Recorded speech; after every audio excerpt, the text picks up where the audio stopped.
हीवुड शहर हमेशा जिंदगी से भरा हुआ था। गलियां हंसी खुशी से गूंजती, नियॉन लाइट्स गीली सड़कों पर मुनक्किस हो रही थी और लोग अपनी रोजमर्रा की जिंदगी गुजार रहे थे। लेकिन सब कुछ एक मंगल की सुबह बदल गया। एक अजीब बीमारी की इब्तिदा हुई। लोगों ने सर दर्द, बुखार और चक्कर आने की शिकायत की, मगर किसी ने ज्यादा नहीं सोचा। बहरहाल फलों का मौसम था। दोपहर तक हालात बदतर हो गए। इस अजीब बीमारी का शिकार अफराद गैर मामूली तौर पर बर्ताव करने लगे। कुछ लोगों ने पर तशद्दुद होकर हर शख्स पर हमला करना शुरू कर दिया जो उनके रास्ते में आता। शुरू में ये सिर्फ कुछ अलग अलग वाकयात थे।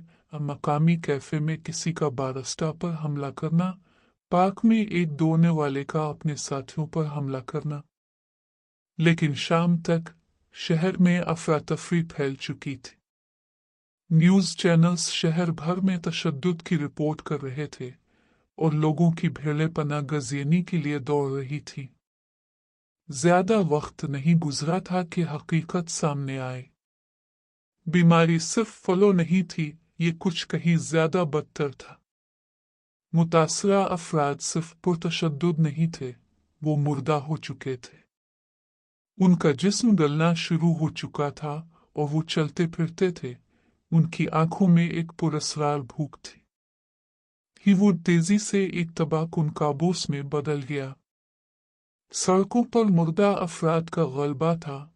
हवा में चीखें और सायरन गूंज रहे थे।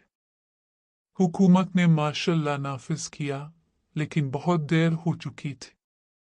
शहर की सरहदें बंद कर दी गई, जिसने हर किसी को अंदर फंसाया और बीमारी ने जंगल की आग की तरह फैलना शुरू कर दिया। हफ्तों तक बाकी बचाने वाले जिंदा अफराद छप कर जिंदगी बचाने की जिदोजहद करते रहे, खाने पीने की अशिया और सामान के लिए तलाश करते हुए, जबकि शहर जिसे वो कभी जानते थे मर्दों की सल्तनत में तब्दील हो चुका था। मुर्दा अफराद आजादाना तौर पर घूम रहे थे और इंसानों के बाकी मानदा हिस्सों को अंधेरे में घसीट कर ले जा रहे थे। और इस वहशत के बाद जब शहर में खामोशी छा गई, हीवुड सिर्फ एक कब्रिस्तान बनकर रह गया था, जिंदा और मुर्दा का इम्तिजाज।